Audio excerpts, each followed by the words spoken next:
Hello, Internet.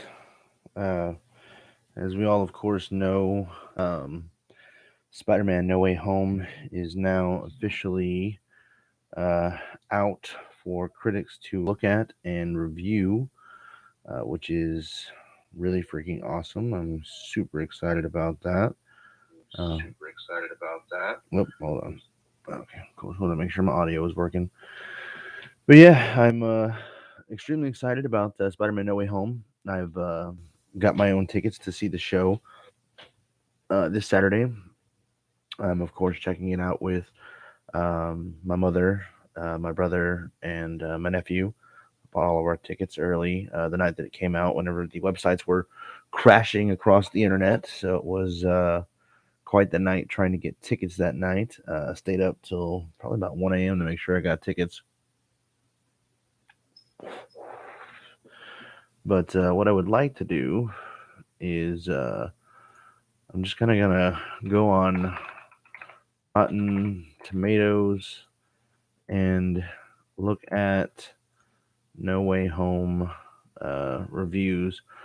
Right now, Rotten Tomatoes is sitting at a firm 98%, which is extremely fresh, which is awesome. I'm super happy that Spider Man No Way Home is getting so much love. That's amazing. Um, just off the top, for it to be sitting at a 98% means that critics across the board agree that this is a good movie. And like I said, you're talking about critics from across the spectrum that are sitting here just praising this movie. Uh, Samuel Bellotto. Hi, how's it going? Thank you for joining the stream. I appreciate you, man. If you wind up liking the stream, please subscribe, leave a like. We're checking out the reviews right now for Spider Man No Way Home. Just kind of going to go over every single one of them and just take a look and see what they're saying. No spoilers here. I won't be revealing any spoilers. I don't know any outside of my own personal speculations. That Spider-Man No Way Home, I believe personally, I believe that of course Tobey Maguire and Andrew Garfield are in the film. I believe that. I think, like I said, after they debunked saying that video from Andrew Garfield where he was on the scaffolding, which is a scene that happens in the movie, and where he's saying you have web blood, referring to Tobey Maguire's Spider-Man shooting webs out of his wrist. I'm extremely,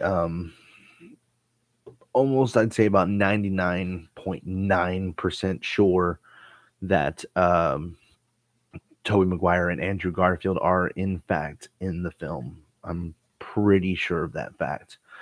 So, with that, some other speculations that I have, of course, being that there was a leaked photo from the John Campea show, of which he took down, but of course the internet got a hold of it, and the world saw that it looks like Daredevil, Matt Murdock from the Netflix series, is of course, in fact, in this movie as well, Charlie Cox. Now, beyond those two, I don't really have really any other speculation beyond that. The villain's already being confirmed was something nice, so I'm happy that, of course, that Doctor Octopus is back in the Spider-Man universe as being played by Alfred Molina. That the Green Goblin is back and being played by Willem Dafoe. Jamie Foxx is Electro. Um, and like I said, we don't know what else we're going to get with this movie, and I think that's part of the joy is that this movie is going to be, I think, a complete nostalgia just trip. I think every single one of us is comic book fans, Spider-Man fans across the board are going to have such a great time with this movie, and I am extremely hyped for this movie. I'm doing everything that I can to try to stay off social media. Um, the reviews off Rotten Tomatoes, of course, won't have any spoilers, just their feelings towards the movie and how they believe the movie fared. So that's what I'm interested in, and just seeing, how the critics took this movie, and kind of go from there. And so that's the ultra exciting part about this. So let's do this. Let's pull up the Rotten Tomatoes No Way Home. Cool. There we go. Like I said, of course, Rotten Tomatoes sitting at 98%. That is such a good thing for fellow Spider-Man fans like myself, who are extremely excited to see this upcoming Spider-Verse movie. Go ahead and drop this so that way I can see you guys as we kind of look over everything with this. Let's see. Okay. So, looks like the first review that we have up is Spencer Perry. This comes from comicbook.com, stating Spider-Man No Way Home marks a clear line in the sand for this character, a delineation point of where things might go. The implication is that this huge story must be told so that things can go back to being smaller, but can they? And that's really that's true. The grand scope and scale of this movie just kind of ups the ante for future Marvel movies, and I really hope that it doesn't do it to the detriment of other movies upcoming, that every single fan out there, or most of the fans out there, will believe that this is the standard at which Marvel movies need to be made from now on, and they have to be grand scale epics. Because I don't believe that's the case. I don't believe that Marvel needs to continue to make movies at a grand scale. You can have movies about characters that don't happen on such a grand scale. You don't need to keep on one upping each other from Endgame to now No Way Home.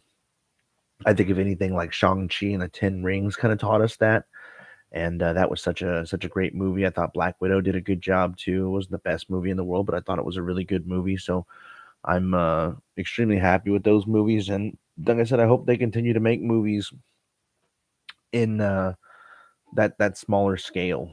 I absolutely believe that they can. I think there's a time and place for movies like this, and I believe that this was Spider-Man's time to have this type of movie. Um, in his, Sony Marvel Spider-Verse.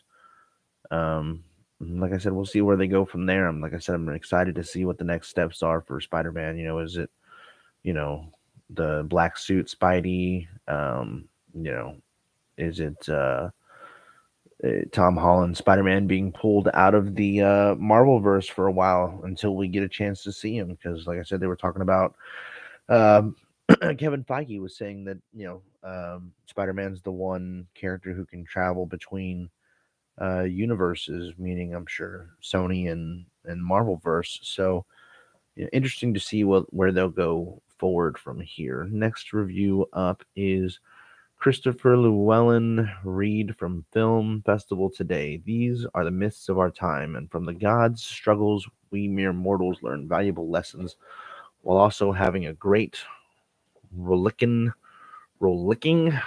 Heard of that word before? Rollicking. I have to add that one into the vocabulary. Rollicking. Okay. Rollicking good time. Ready, aim, swing. So another good positive review. Apparently he was definitely overwhelmed by it. I believe comparing it to these are the modern myths of our times. Spider-Man is a god. And I think that's true to a sense, definitely. I think these are modern day gods, with the superheroes and whatnot, and how we revere them and, kind of worship them in a sense. So yeah, happy about that. Okay. Let's see what else we have. Pauline Adamek from Film Inc. in Australia. She writes, a festival of fan service that somehow transcends its gimmick and delivers a surprisingly emotional journey. And those are just the pop words you like to hear right there. Emotional. I already knew, I think, going into this Spider-Man movie that I was most definitely going to be crying. I'm already a pretty emotions on my sleeve, cry during sad parts of movies. Mufasa gets me every time in Lion King. So yeah, um, and that's what you want to hear. Like I said, fan service is a great word. Like I said, there's nothing I think any better than fan service. Definitely means I think that we're in for some good moments as fans where we can kind of go, oh my god. So I look for those oh my god moments. Those are going to be awesome, and I'm pretty sure that Peter Parker is going to suffer some type of tragedy in this movie, if not other characters suffering some sort of tragedy. Uh, Maybe his best friend becomes the Hobgoblin. That's something else I've seen go out there, that Ned may indeed be the Hobgoblin in the future. So quite possible. Like I said, I'm expecting an emotional journey too. The next review that we have coming up here is Julian Roman from MovieWeb says Spider-Man No Way Home is a roller coaster of adventure and emotions. It will thrill, surprise, and break your heart. And again, there it is. A great adventure. I expect nothing less from this movie with the grand scope and scale of it. Emotions, yeah, like I said, I expect a lot of fans to cry, not just myself. I expect there to be not really a dry eye in the house when I go see this at my movie theater. Absolutely. Um, Thrill, surprise, and break my heart. That's what I want. I want to be thrilled. I want to be surprised. I want to leave that theater a little misty eyed. Most definitely. I mean, that is the way that you want to go in a movie like this. You want to cry. If I feel like if a movie doesn't make me cry, it didn't live up to the standards of what I was hoping. And because a good tear, a good several tears is I think the mark of a really good movie when you hit all those notes. You know. So, like I said, that's what I want. I want to leave that movie theater not heartbroken, looking forward to the future, but I do want those moments of like I feel what Peter Parker is feeling, and that's like I said, that'll be the mark of a good movie. Let's move on to the next one.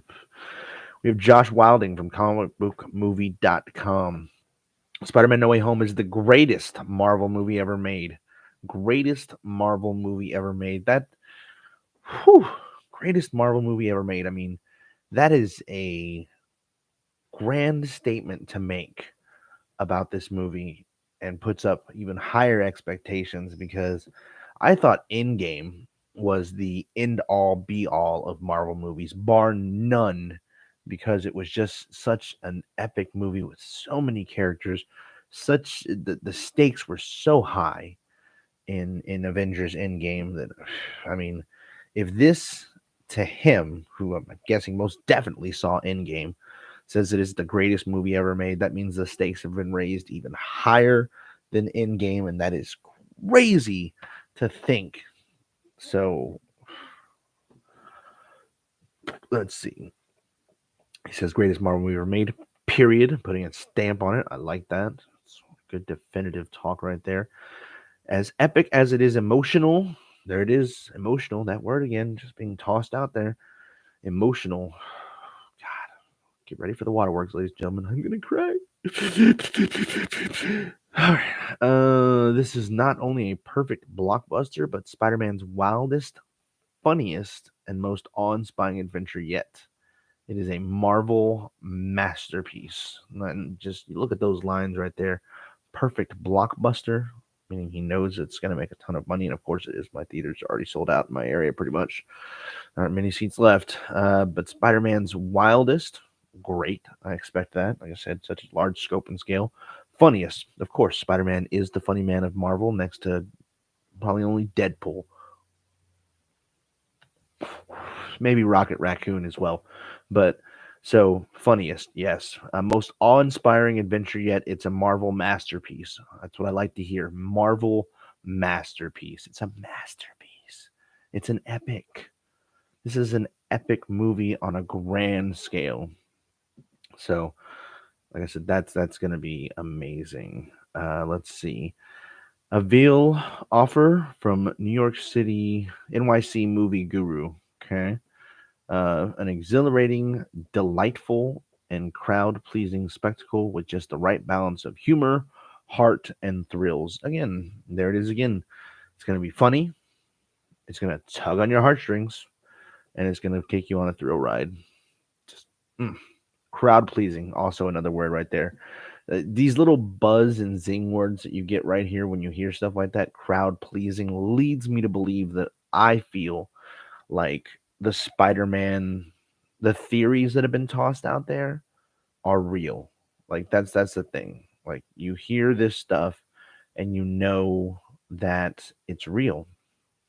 That you're probably going to get Tobey Maguire, Andrew Garfield, and Tom Holland all in the same movie. Like I said, just hearing reviews like this, you feel like most definitely, because I don't hear the words coming out of these reviewers' mouths when looking at these reviews saying, temper your expectations, look to be disappointed. I'm not seeing any of that in these reviews.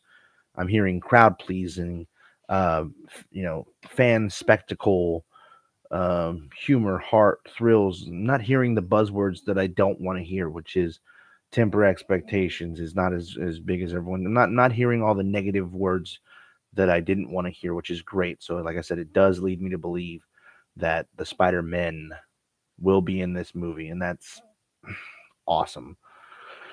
Next review comes from Ian Sandwell from Digital Spy. Our Spidey senses tingling. It's going to be a huge hit. Absolutely, I agree. I think this movie is going to be a box office success. I think this movie is going to make so much money. I wouldn't be surprised if it blew Endgame out of the water completely. I'm sure eventually China will get the ability to see it. It sucks that they're not being allowed to see it right now because they're whatever. But I think here at home, just alone, it's going to make a ton of money. All right, next review. Katie Walsh from the Tribune News Service. A fast, loose, and funny romp through Spidey's greatest hits. Another one of those things that just Spidey's greatest hits. I love seeing that it's going to be Spidey's greatest hits because you've got, like I said, generations of Spider-Man stuff coming through this movie, which is exactly what you want to see for a movie like this. It's because it just, as fans as a whole, there have been so many theories out there talking about, is it going to be, is Tobey Maguire going to be in it? Is Andrew Garfield going to be in it? Or is Daredevil going to be in it? Are the X-Men going to show up in this movie? Are we going to maybe get a hint of the Fantastic Four? Just all this stuff. But like I said, Spidey's greatest hits is a key word or words for me right there. Greatest hits. So we're going to see some stuff from across the movies, from the Amazing Spider-Man universe, from Tobey's Spider-Man universe, and the Sam Raimi verse. You're going to see some good stuff in this movie, and that's what I look forward to. I am ready to cry. I hope you're ready to cry too. Anyways, moving on. Oh, we have our first negative review. Wow. Okay. Redhayan. God, that's a name I don't know how to pronounce. Simon Pial from Now Toronto. The latest labored movie in Tom Holland's up to this point winning iteration of The Web Slinger is all about webbing characters through the multiverse magic from previous iterations of the franchise to deliver fleeting dopamine hits. So I'm guessing from this negative review that this guy is giving, he feels like maybe it was too much fan service. And like I said, that it's not for everybody, depending on what type of comic book movie fan you are. Even if he is a comic book movie fan, I don't know. I don't know this guy. He gave it a 2 out of 5. That's sad. It's really sad. Maybe something's wrong with his life. Mm. But fleeting dopamine hits. So that just means that, like I said, there's a lot of points in there that I think he probably realized that there were a lot of high fan points of people that were super happy to see different things, and he just thought it was too much. So okay, like I said, allowed his opinion. But I can tell you this, he's the minority because, like I said, this movie sits on Rotten Tomatoes right now at a 98%. And that is crazy that it touched so many reviewers across the board and they liked it. They liked it. That means something. All right, moving on. Back to the positive reviews. Nestor Bentacore. Nestor Scene Desti Hollywood. All right. Far from the greatest of the best Sony solo films and MCU team ups, it successfully delivers the ultimate fan service extravaganza. Yes, that's what I want to hear right there. That's a review I can stick to because that's awesome. Delivers ultimate fan service, and that's what I want. I want fan service. I want to sit down in that theater and just be awestruck the entire time. I want to clap. I want to clap in random moments with the crowd because being in that is like being at a live concert or a sporting event or anything that involves a large crowd where you get to interact with people who are also enjoying what they're watching on screen.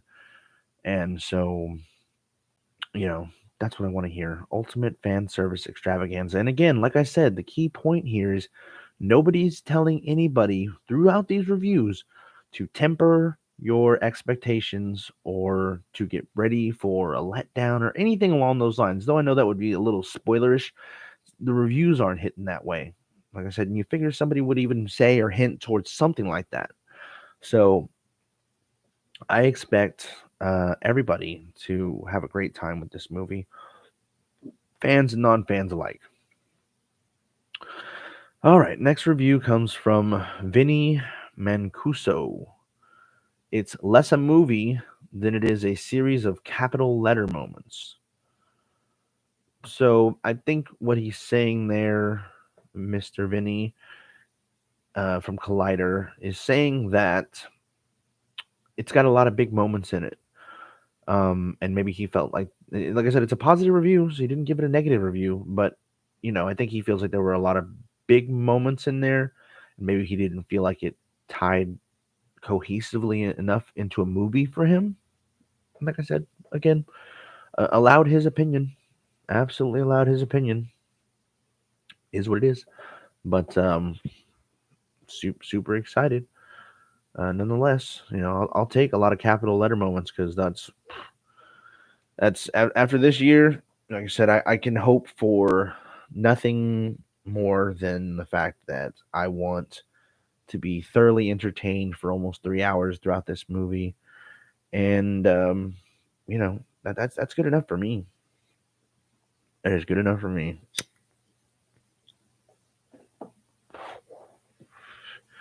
All right, moving on to the next review. We have Justin Chang from the Los Angeles Times. This is a positive review. It says, while the action ultimately turns as murky as any Avengers epic. So what I get from that statement right there is the action scenes are probably a lot. You're probably going to get some major action scenes. There's probably going to be a lot going on, maybe even a little bit hard to track. Could require multiple viewings. I plan on seeing this more than once, most definitely. I'm going to see it Saturday with my family, and then I'll probably catch it again the weekend following. Hell, I'll probably take my daughter to go see it. She probably would love to see this movie. So, he says the smug, don't like that word, depersonalized air that often mars those glorified cinematic frat parties is notably absent. Okay, well, okay. I jumped too soon on that smug word. The smug, depersonalized air that often mars those glorified cinematic frat parties. Frat parties. There's another one. That's buzzword. Ding. Okay, frat parties, meaning lots of dudes hanging out together type of stuff. So again, it's another one of those situations where you kind of get the feeling like Toby and Andrew are a part of that frat, because if there's a fraternity of a certain kind of men who happen to have a spider motif for their superhero gimmick, who better to be in a fraternity than Spider-Man? I'd rush it. Hell yeah. I want to be Spider-Man. Sign me up for that fraternity. Ladies and gentlemen, is notably absent, which just means I think that because the movie has so many characters in it, and character-laden movies, and that's the thing, character-laden movies with so many collaboration of different actors being together, it rarely works. The ones that I can speak to, of course, everyone knows Spider-Man 3 felt like a overloaded mess, and that's when we hear about movies like that, your brain automatically starts pinging the negative stuff. Hell, maybe even think of Batman and Robin. Like I said, that movie suffered from a lot. It had Bane, Poison Ivy, Mr. Freeze, Batman, Robin. I mean, there's a lot going on in that movie. And like I said, it was a horrible movie in and of itself. And I pretty much believe that it was a parody of a Batman movie, the Adam West style Batman movies at that. But hey, Adam West was a great Batman, by the way. Don't let that fool you. Like I said, I loved his stuff. It was good for what it was. For that movie, wrong way to go.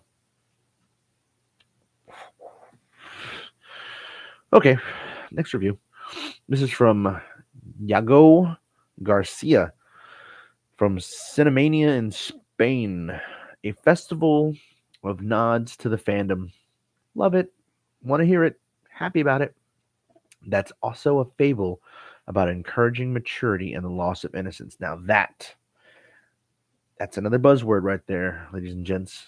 You think about that, about a fable about encroaching maturity. So this is Peter Parker getting his movie about growing up. He's going to grow up in this movie. I think you're going to see him grow up right before our eyes because he's going to college. And the loss of innocence, that means I believe that he's going to lose somebody close to him. Um, whether or not that's MJ, whether or not that's Happy Hogan, whether or not that's Aunt May, uh, I couldn't begin to tell you. I don't know. Like I said, I haven't seen the movie. These critics clearly have. But somewhere along the way, could be Ned. Like I said, Ned is a part of his innocence too. So is MJ. Like I said, I tend to lean towards him losing his Aunt May though, because I think once he goes to college, not much use for Aunt May over there. She might be relegated to phone scenes of talking to Peter over the phone. But that's another thing though. It's like I kind of don't want it to be Aunt May, though. I'm very much leaning towards the fact that I think Aunt May is going to die, but I don't want to see that because I killing Aunt May is kind of like killing Alfred in the first or second or whatever. Alfred's always there for Batman, right? He's just kind of like Batman's rock, his father figure, and all Peter really has left is Aunt May. I don't want to see him lose Aunt May because then he's got nobody as far as like parental figures are concerned. I mean, Doctor Strange, maybe, but I mean, Tony's gone for the time being, anyways. Maybe Robert Downey will come back and play Iron Man at some point, but he's gone. So right now he would have nobody at that point, and that's really sad. That would definitely make me cry, though. Maybe not as much as somebody else. I mean, like I said, I'd probably have a little bit of waterworks for that because I'm sure Tom Holland will absolutely make me cry with his acting towards reacting towards the death of Aunt May, if indeed that is the case. But I feel like a more poignant hit for Peter to lose his innocence would be losing Ned. And I think maybe my second guess is it's probably more than likely, if not Aunt May, it's Ned. Ned will be your character that dies because I believe that Peter is going to try to save MJ. And whether or not that's Andrew Garfield, like it's been predicted from other fans, that Andrew Garfield saves MJ, maybe whilst being worried about her. We saw Ned hanging on by a bar, and Ned ain't a light dude. And it's not like he just sits there and works out all day long. And you're asking him to hold on to a bar of a piece of scaffolding that's falling apart. Maybe Ned dies. Like I said, that's nobody wants to lose their best friend. Least of all Peter, going into college without Ned, who I'm sure he probably had lots of plans to do, maybe go to the same college with Ned and experience some life and whatnot together, and he loses his best friend. I mean, that would be painful, extremely painful. So I don't know, but just a thought. Christy Puchuko from Mashable says it's not only an enthralling thrill ride, absolutely expect that. It's an epic. It's gonna be a thrill ride. Has to be. Not only a celebration of Spidey fandom. There it is again. Celebration of Spidey fandom. And like I said, you can point towards the villains there all you want, but I believe that these are the little buzz and zing words they're throwing in there as reviewers to tell us that um, the Spider-Men are there. That's what I get out of that celebration of Spidey fandom. Because yeah, the villains count for that, but what's really a celebration of the Spidey fandom?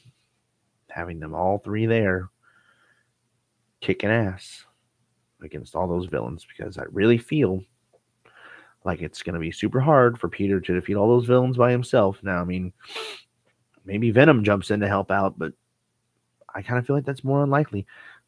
Maybe Tom Holland and Eddie Brock um, have a little post-credit scene, which I think is more likely. So we'll have to see. She also goes on to say not only a rousing adventure, an emotionally riveting drama, yep, that doesn't pull its punches. See, another one of those things that tells me that something's gonna gut punch the hell out of all of us, including Peter Parker. Get ready to cry, ladies and gentlemen. I expect myself to cry. I expect you to cry. Why wouldn't you cry? This is going to be a very, very entertaining movie. I think you're going to cry tears of happiness. I think you're going to cry tears of sadness. Uh, so, yeah, get ready to cry. Hello, one viewer. Welcome in. We're talking about the Rotten Tomatoes score right now. It's up to 98%. We're talking about the reviewers and their little small portions of their reviews. Okay. Esther Zuckerman from Thrillist says Spider-Man No Way Home is a Goliath that feels destined to eat the world. A potential combination of the ongoing Marvel Cinematic Universe and nostalgia for what came before. Zing! More buzzwords there, ladies and gentlemen. So, a potential combination of the ongoing Marvel Cinematic Universe. So, of course, it's going to be connecting itself to what's happening right now in the Marvel Cinematic Universe and TV version, all that good stuff. And as you know, like I said, if you've watched any of the TV shows, you know that Loki um, and Lady Loki broke you know, the multiverse and unleashed it upon the world. And so that's going on right now. And then you have Kang the Conqueror, who's eventually going to come in and be the next big bad for the Avengers to fight. So super looking forward to that. So I think that's all happening around Peter Parker, and it's probably what maybe even caused that spell to go awry. You know, shouldn't have been too much for the Sorcerer Supreme to handle for a couple suggestions from Peter to make people not forget him. And yeah, so and nostalgia for what came before. Nostalgia from what came before. That is such a poignant line from Miss Esther Zuckerman, telling us that it's got a lot of nostalgia, and those are the key words you want to hear there. Because, like I said, it's definitely going to be a nostalgic thrill ride. Doc Ock, Green Goblin, Electro, and then what other way to have nostalgia for what came before if you don't have the other two Spider-Men? Like I said, you're just not seeing those buzzwords again that I'm talking about that just make you feel like maybe they're not there. I'm hearing surprises and fan service and nostalgia and a lot of good words, the things you want to hear when reading something like this. All right. David Fear from Rolling Stone. He says this is in so many ways business as usual, but when the movie decides to detour into cracked buddy comedy territory, that's when the fun begins. So I absolutely believe there's going to be plenty of buddy comedy stuff going on here. Whether it's Peter Parker's interaction with Doctor Strange, Peter Parker's interactions with Ned and MJ, the stuff that they're going to do with Alfred Molina's Doc Ock. You know, I expect this movie to make me laugh, which is great. I want to laugh. I want to laugh. I want to cry. I want to applaud. I want all of it. I want everything this movie has to offer and more. All right. Don Kai from Den of Geek writes, No Way Home features Holland's best work as Peter and Spidey to date, with the film driving him toward emotional extremes he has never previously touched. There it is again. Emotional extremes. Like I said, I think Peter Parker's going to have extreme highs in this movie, and I think Peter Parker's going to have extreme lows in this movie.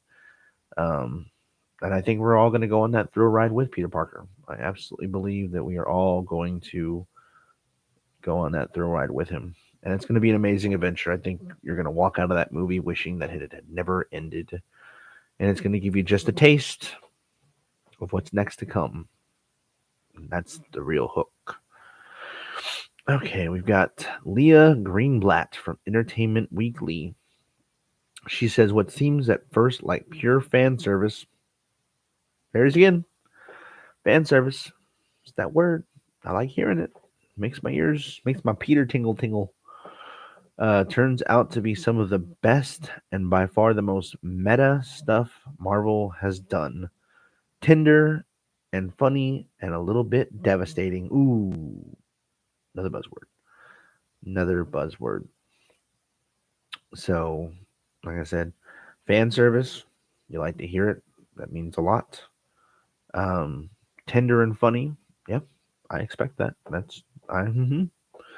And a little bit devastating. Keyword. Devastating. Peter's going to suffer some loss. There's no way about it. There's no two ways about it. Peter's going to suffer. You can't have a movie this grand in scale without having Peter Parker suffering some sort of loss.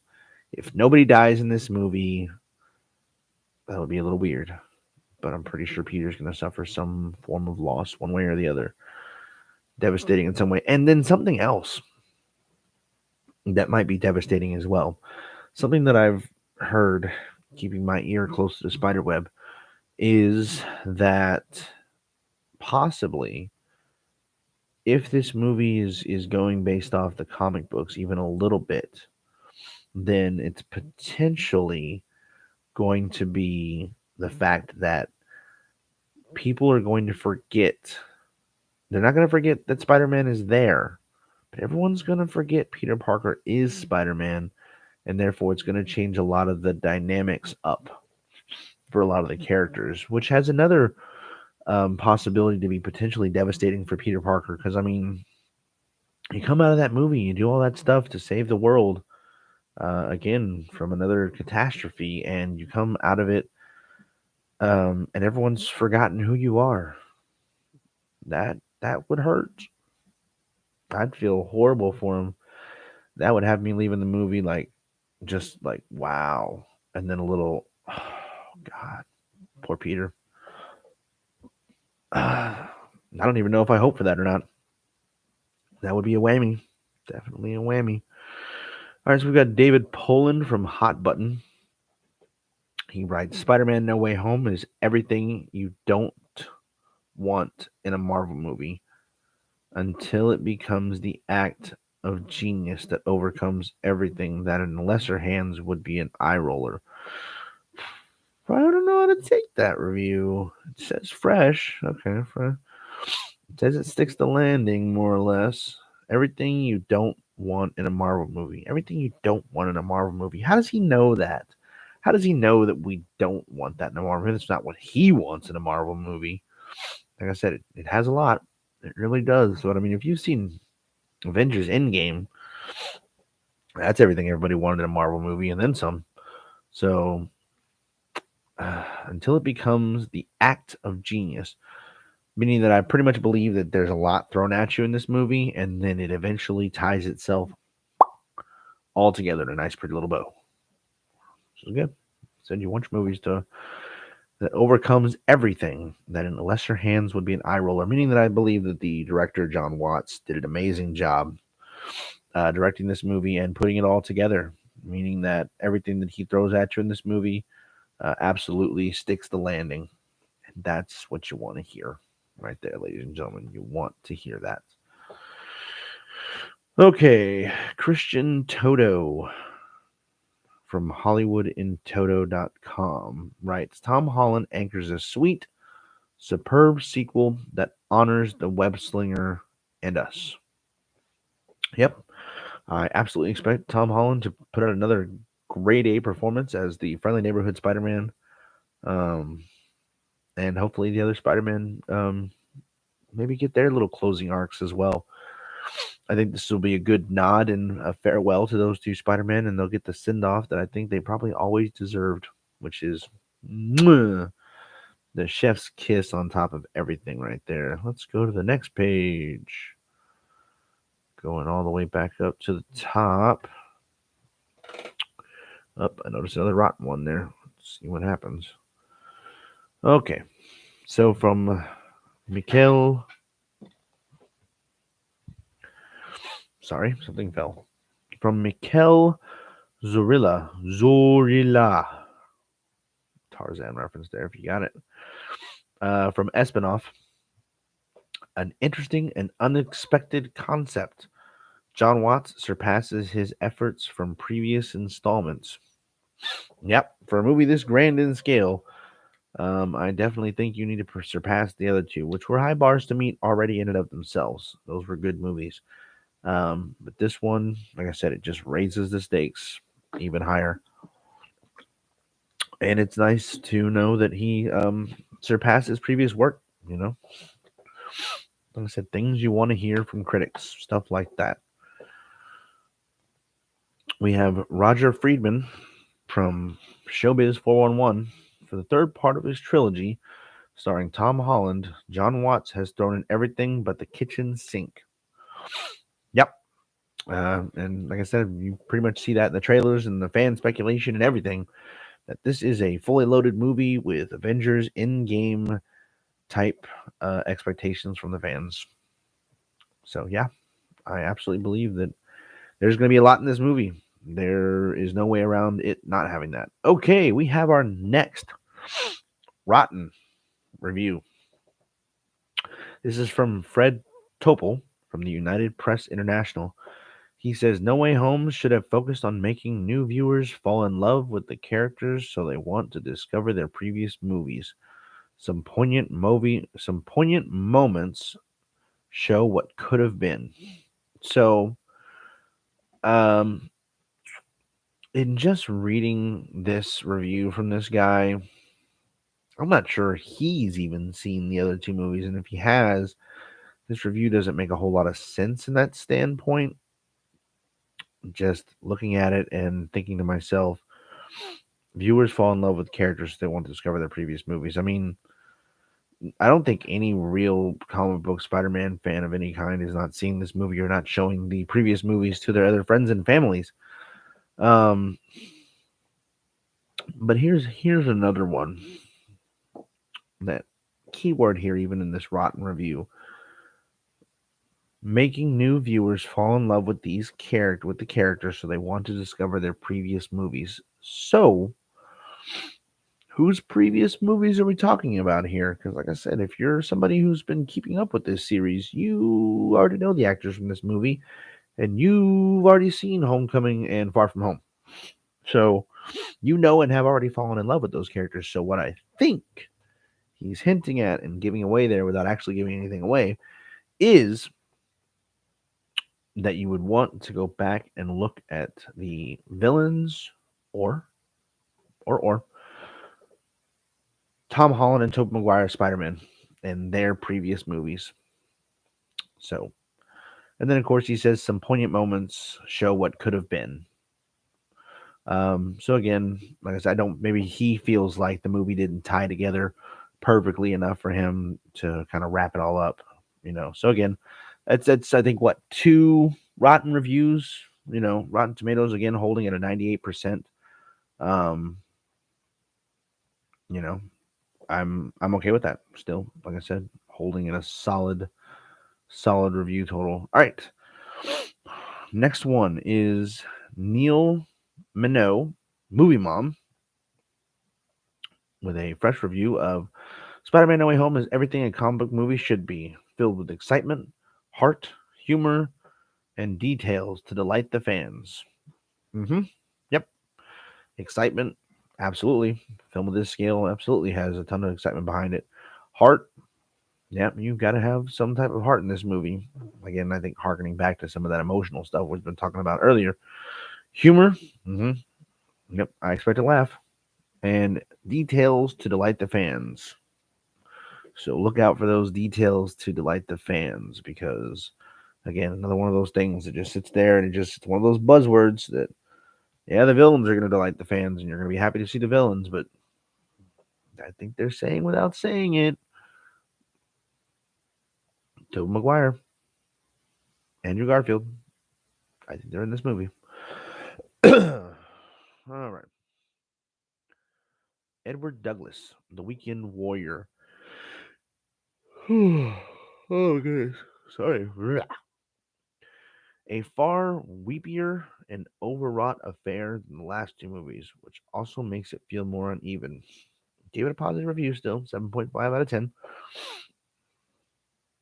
But weepier and overwrought. So, like I said, I think we're again harkening back to that emotional part of this Spider-Man No Way Home movie, in that I think Peter's going to suffer some type of loss. Something's going to happen. It's going to hurt him. It's going to hurt him bad. But I think that's good. Like I said, you need this movie to provide that type of scale, and there has to be some sort of cost for a movie like this. And like I said, Peter may even feel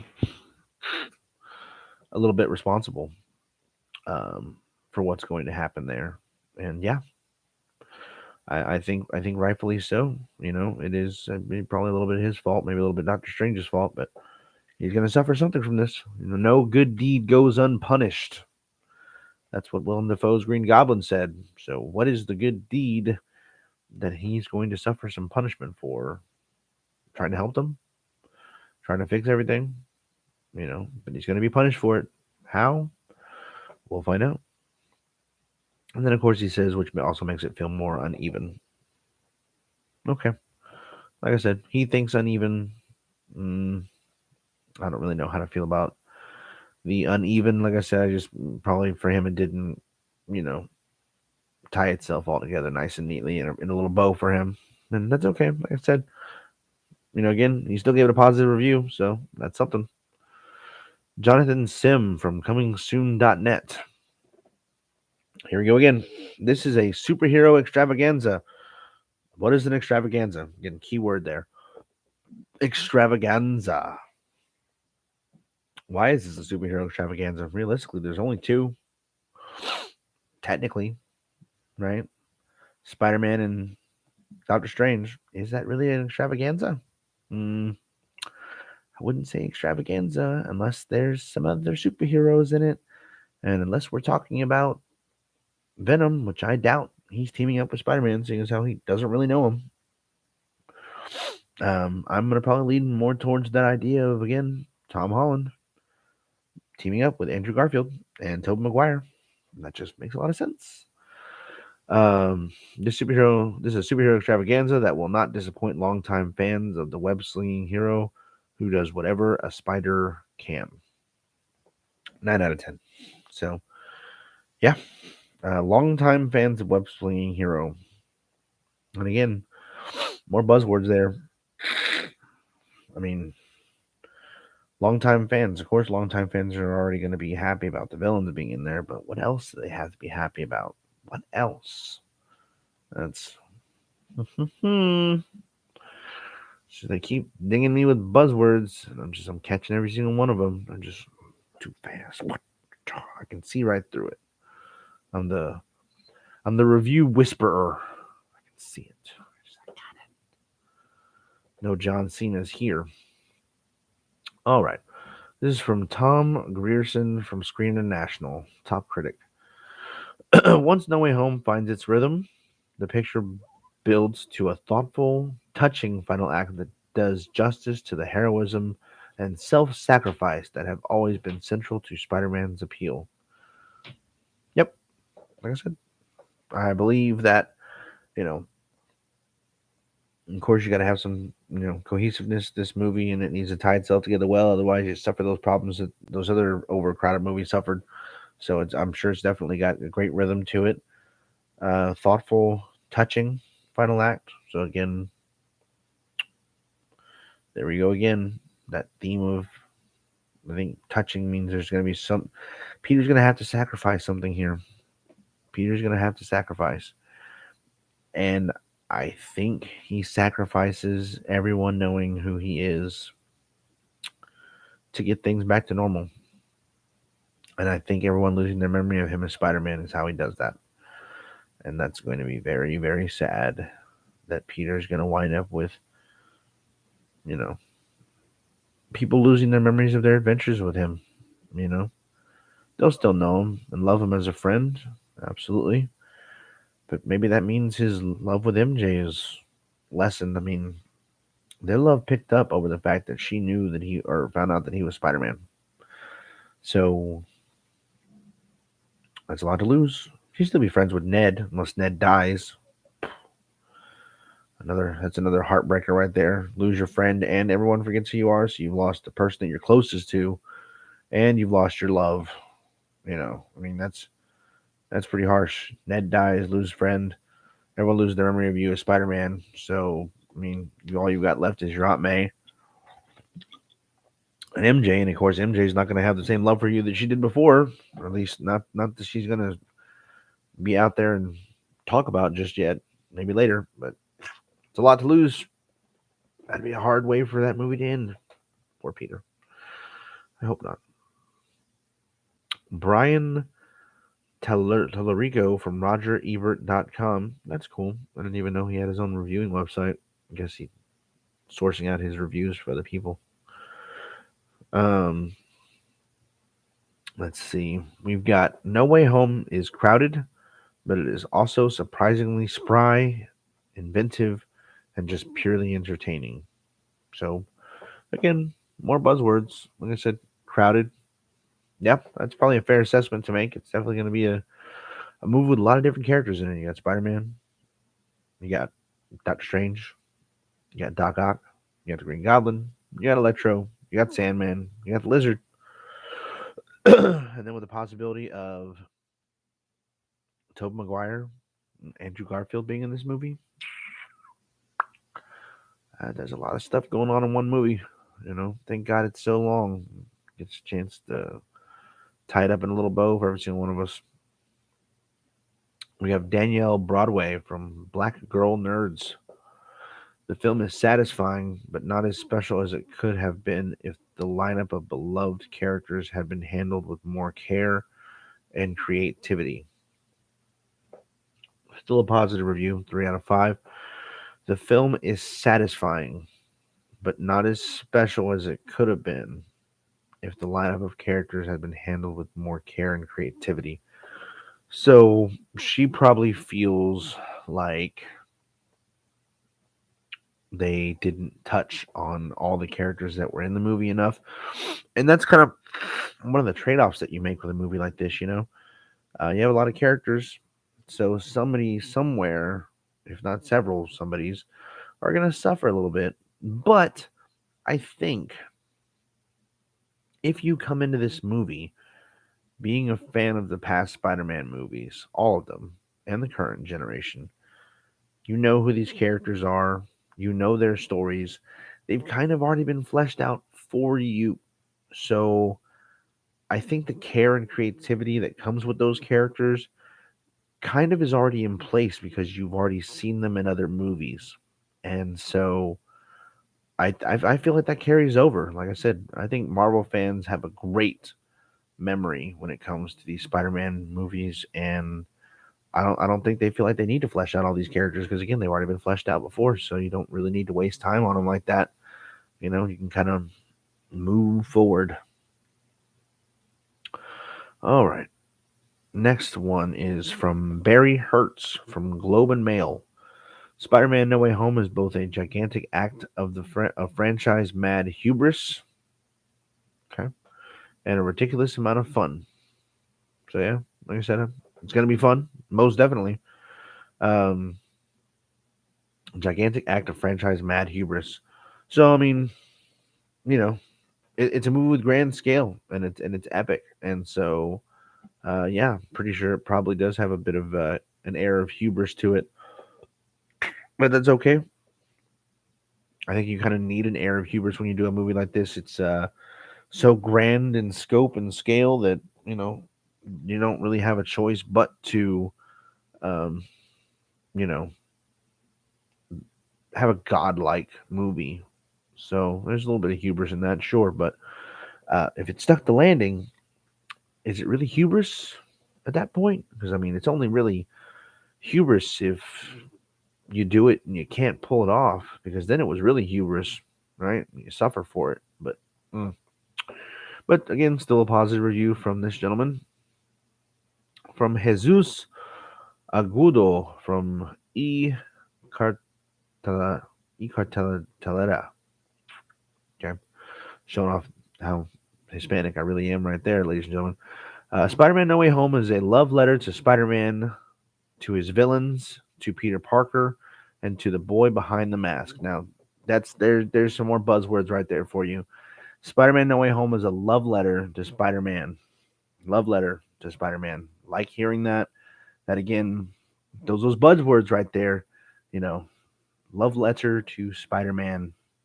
That tells me maybe more than one Spider-Man in this movie. I'm still, like I said, I'm gonna hold on to that until the wheels fall off. To his villains, yeah, love letter to the villains. Like I said, it's awesome because I don't think we ever thought that we were going to get the chance to see these villains back in Spider-Man movies, and here we are.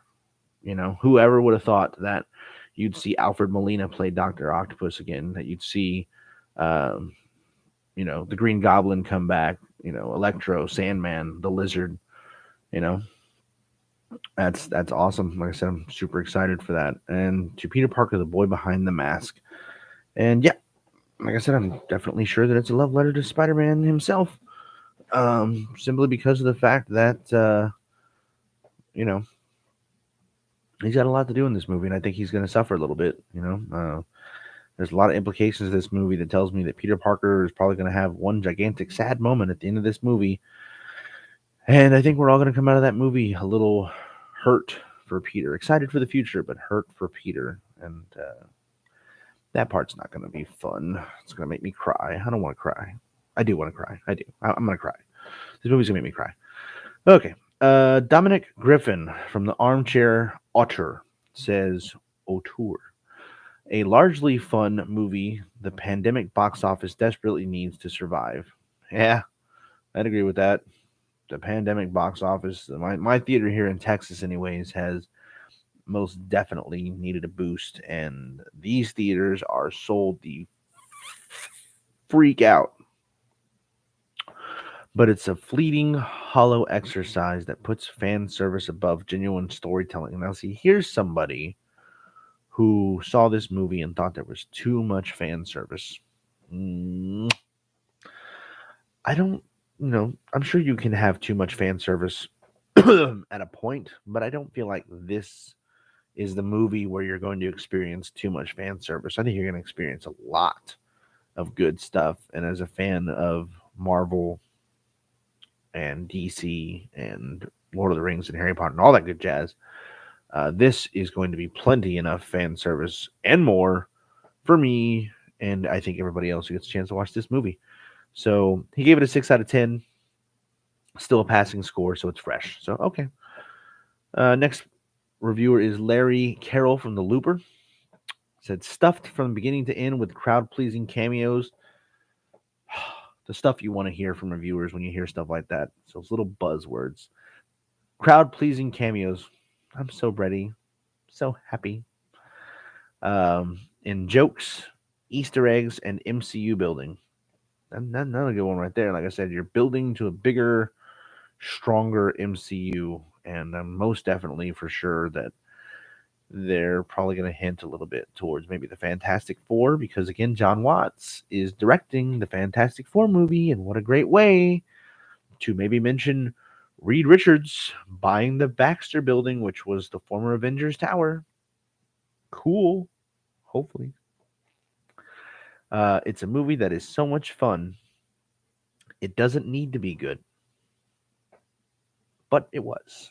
From what I'm hearing from all these reviewers, the 98% on Rotten Tomatoes holds firm, and I think that it is good. So, all right, let's get to the bottom of this review page, and then we'll probably call it a night. Been at this for about an hour. Even the most jaded superhero fan will be won over by this love letter to fans everywhere. Chris Bombray from Joe Blow's Movie Network. Even the most jaded.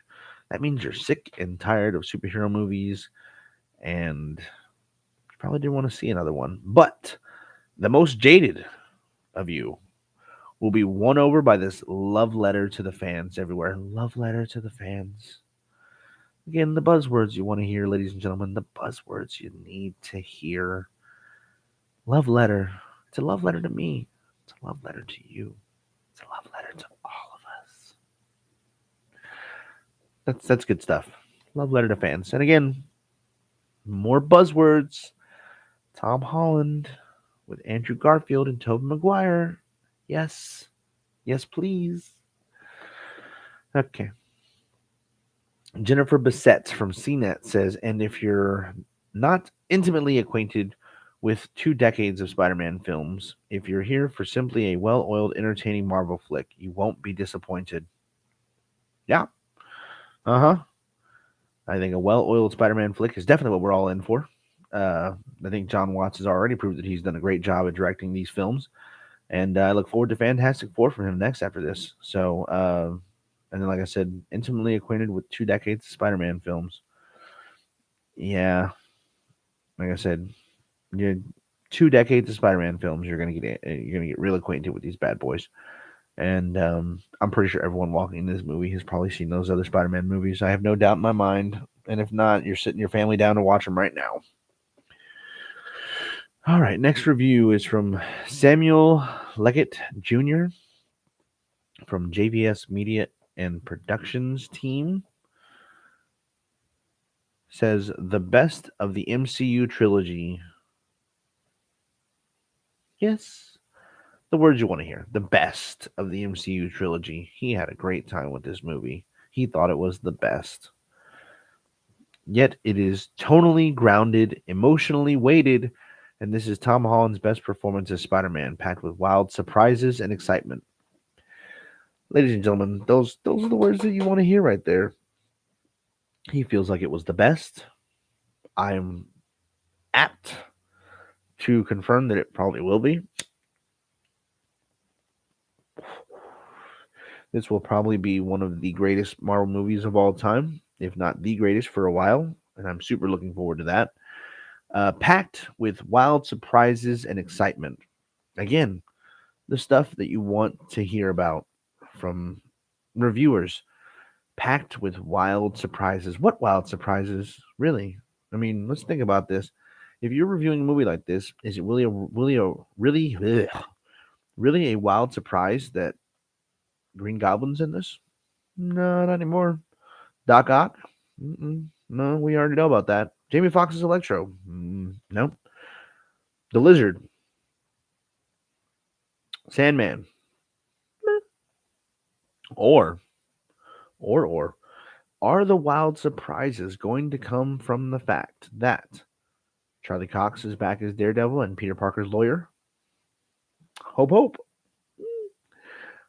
That Tom Holland is teaming up with Andrew Garfield and Tobey Maguire to defeat all these villains? Yeah, buddy.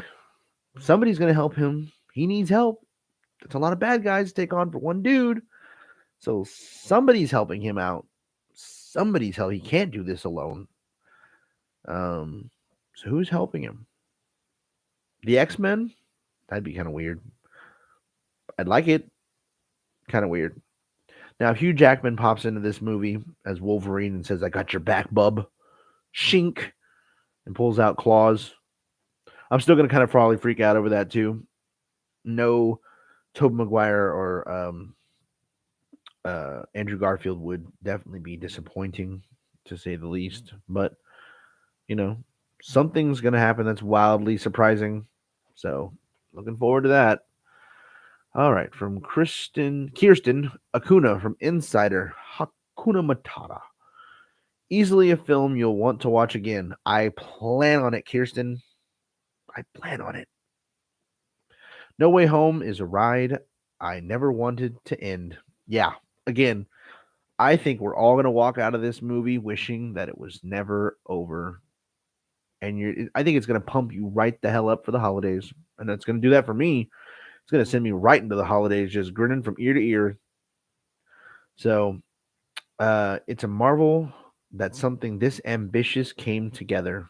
Yeah, I never assumed that something this grand in scale and scope was going to happen, but it did. This movie came together for all of us as fans, and I think it's going to be all that we ever wanted as fans to enjoy. So yeah, I'm happy that this movie came together too. A. Dowd from AV Club says No Way Home's extended exercise in franchise agnostic fan service is at once an ominous precedent for future event movies and at times rather poignant gimmick. Yeah, like I said, this is it's gonna have a lot of fan service in it, most definitely. I expect references galore, Easter eggs galore, stuff you're gonna have to look out for. This is not a movie that I think you can just sit down, watch it once, and say, I saw everything I needed to see." I don't think so. An original Lizard and Sandman actors in the movie, writes Boinginos.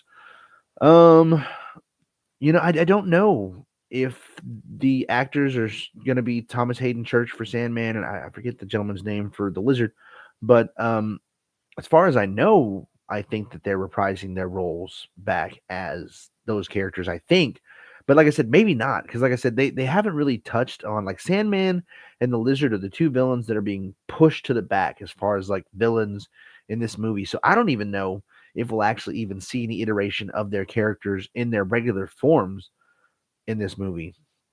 And that may be one of the issues that some critics have with this movie, in that those characters maybe don't get fleshed out as much. But if you've seen the previous Spider-Man movies, which I believe everybody has, right? If you're going to see this movie, you probably have. Then you probably don't need that as much. It probably would be nice if they had a little bit more on them. But you can definitely tell that the main focus is more going to be on Doc Ock and Green Goblin, with a little bit of Jamie Foxx tossed in there. But mostly, I think Green Goblin and Doc Ock are going to be like your main focal points in this movie, right up until we get Andrew Garfield and Tobey Maguire. I don't know that for sure, right? But I'm pretty sure. Like I said, reading all these reviews from these critics and the things that they're saying, I absolutely believe that they are hinting at and saying without saying they're in this movie. So let's move on. Nick Shager from the Daily Beast says, the finest wall crawling MCU effort to date. Yeah, like I said, most definitely. This is a movie large and grand in scale.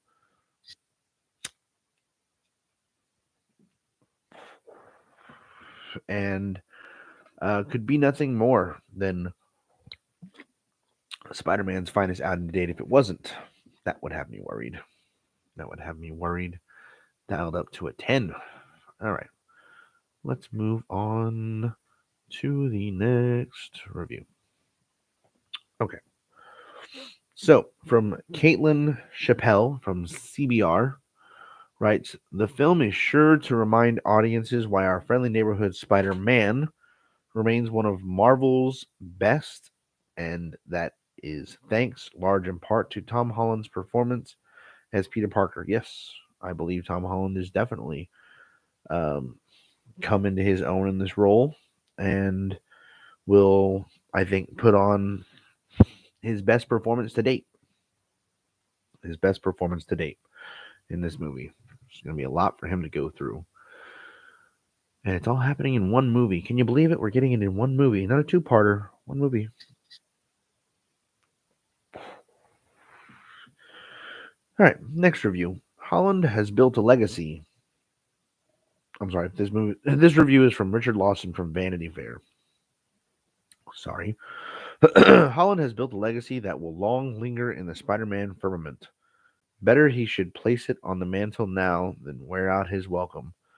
The odds of that actually happening are, of course, slim to none. Yes, it's already been confirmed that they are continuing on with this Spider-Man, Tom Holland. I'm sure eventually Tom Holland will leave the role and pass it on to Miles Morales.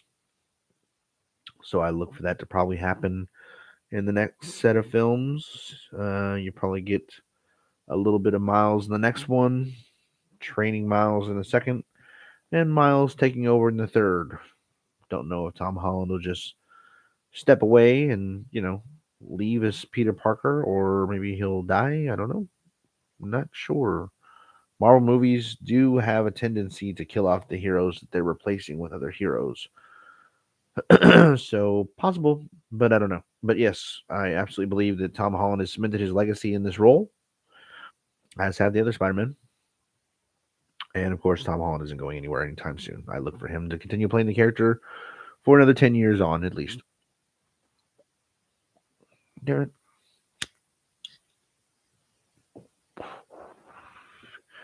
Okay.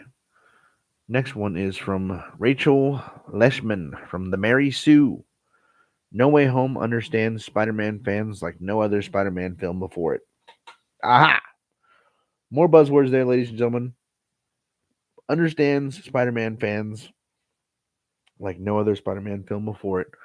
And I think that means, personally, to me, that we are going to get exactly what we want in this movie. No Way Home understands Spider-Man fans like no other Spider-Man film before it. I hope so. 5 out of 5 she gives it. Next review is from Pete Hammond from Deadline Hollywood Daily. This movie does what the best movies always do. They thrill you, move you, make you want to cheer in a crowded theater. Yes, that is what I want to do. I want to be surrounded by Spider Man fans in my Spider Man costume, enjoying this movie. Because it's what we all deserve. After putting up with as much as we put up with this past year or so, this is the movie that we all deserve as fans before Christmas. And I am for sure going to be clapping, cheering, and crying my bloody eyes out. Thank God I don't wear contacts anymore. Um, in this movie theater, I'm probably gonna bawl my eyes out, and that's okay. It is okay to cry at a superhero movie because I absolutely believe this movie is gonna make me cry. All right, next one. Amelia Imberwig from IGN Movies. Spider-Man No Way Home bounces from hilarious to hurt with ease as both the darkest and funniest MCU Spider-Man entry to date. Ooh, yeah, that means to tell me that we've got something big in the works for Mr. Peter Parker. Um, it's gonna be funny. It's gonna be a ride. It jumps from hilarious to hurt. Hilarious to hurt. That means I think Peter's gonna suffer something big in this movie. I think we're all gonna feel it together as fans. We're gonna hurt for Peter at the end of this movie.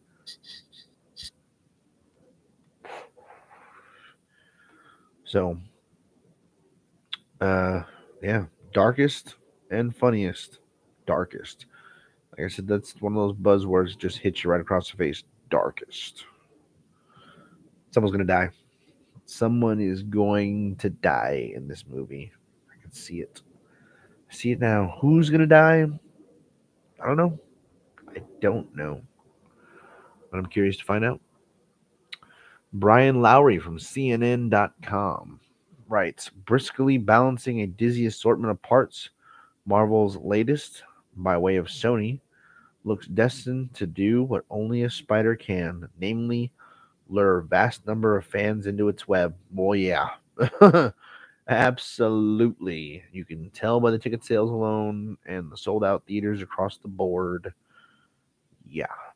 This movie is going to make a lot of money, and definitely it's already got all of us. We've been in this damn web for well over a year, if not longer.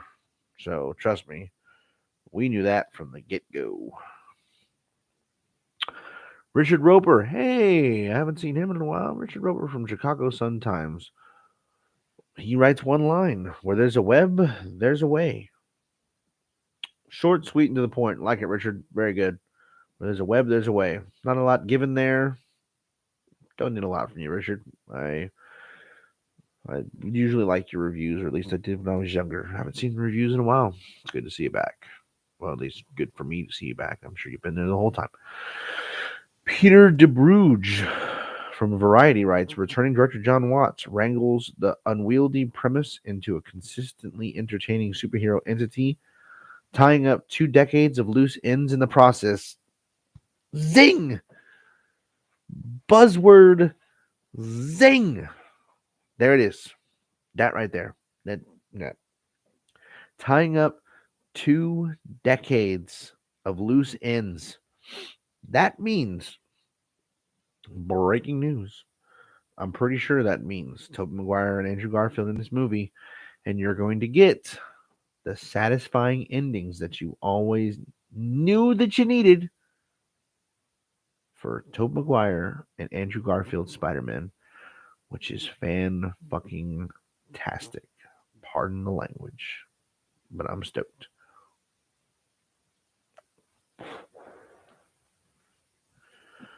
But anyways, ladies and gentlemen, I'd like to thank everyone who stopped by.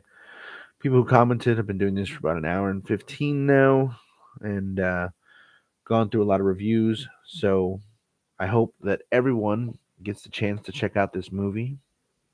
It's going to be amazing. Heh, pun intended. It's going to be an amazing movie that I think we're all going to enjoy. I look forward to it. I look forward to hearing what you all have to say about it. And we'll catch you on the next one. This has been Proof Positive, talking to you about the Spider-Man No Way Home reviews and reactions to those reviews. I hope you all have a fantastic evening. I hope you all go see the movie. If you did like this video, please like, comment, and subscribe for future videos like this. We'll see y'all in the next one. Bye-bye.